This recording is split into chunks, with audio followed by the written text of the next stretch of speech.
Let's continue with finding sides, but on these triangles, the sides that are missing are going to end up with an X on the bottom.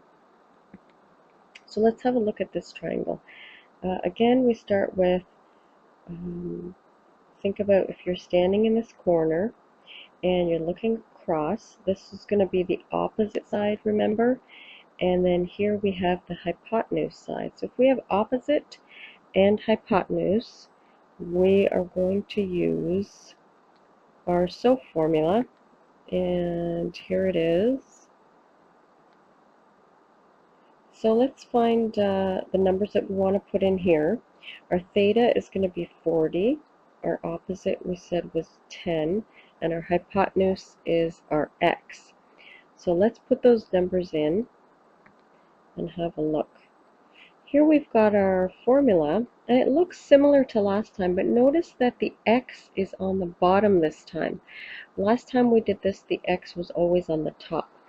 But we're going to follow most of the same steps, and we'll have one extra step at the end. So from here, what we did was cross multiply like this. Remember that we said that the sine 40, we pretend that it's over a 1, like this over here. And we always start with our variable x. So this time, let's do x times sine 40, and not the other way around.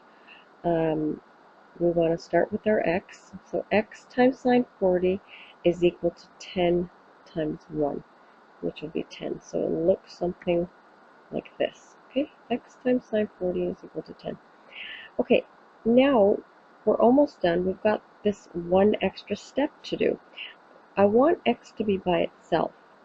And so I want all this stuff, the sine 40, remember we can't separate that, sine and 40 have to stay together, but I don't want it to be near the x, and I don't want it on this side. So we're going to move the sine 40 to the other side, and we're going to do that thing that I call swing underneath. So it's going to go underneath the 10, okay, not on top, but underneath the 10 over here. So it'll look something like this. And now, you're just going to put this into your calculator, 10 divided by sine 40, and you should get an answer of 15.6. Remember again, when we're describing sides, we want to write this answer to one decimal place. Okay.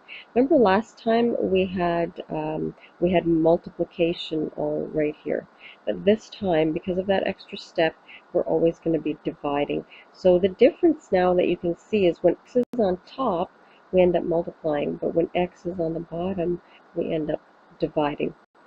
So let's try another one for good measure and see the hang of this.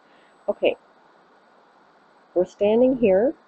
This is our adjacent side, and this is our hypotenuse side. So we have adjacent, hypotenuse. That's our CAF formula, our cosine, and we'll write it out. Let's go ahead and plug in our numbers. So our theta was 35 from the triangle, our adjacent we said was 20, and our hypotenuse is our x. Okay, cross multiplying, we're going to get x times cos 35 is equal to 20 times 1. Let's see what that looks like. Oh, 2 steps there at once. Oh, that's okay. Okay, so here is the x times cos 35 equals 20, and then the next step we do is get rid of that cos 35, swing underneath to the other side so it looks something like this.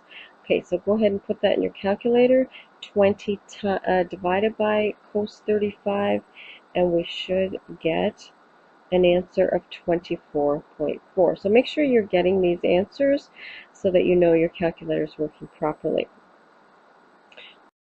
One last one. Pretend you're standing here. We have our opposite side. We're looking across the park here. We have our opposite side. This will be our adjacent because it's a fence that we can touch. So we have opposite and adjacent. That'll be our tan formula. It comes up looking something like this. Okay, let's plug our numbers in. Our theta was 37. Our opposite we said was 24, and our adjacent is the x. Again, x is on the bottom.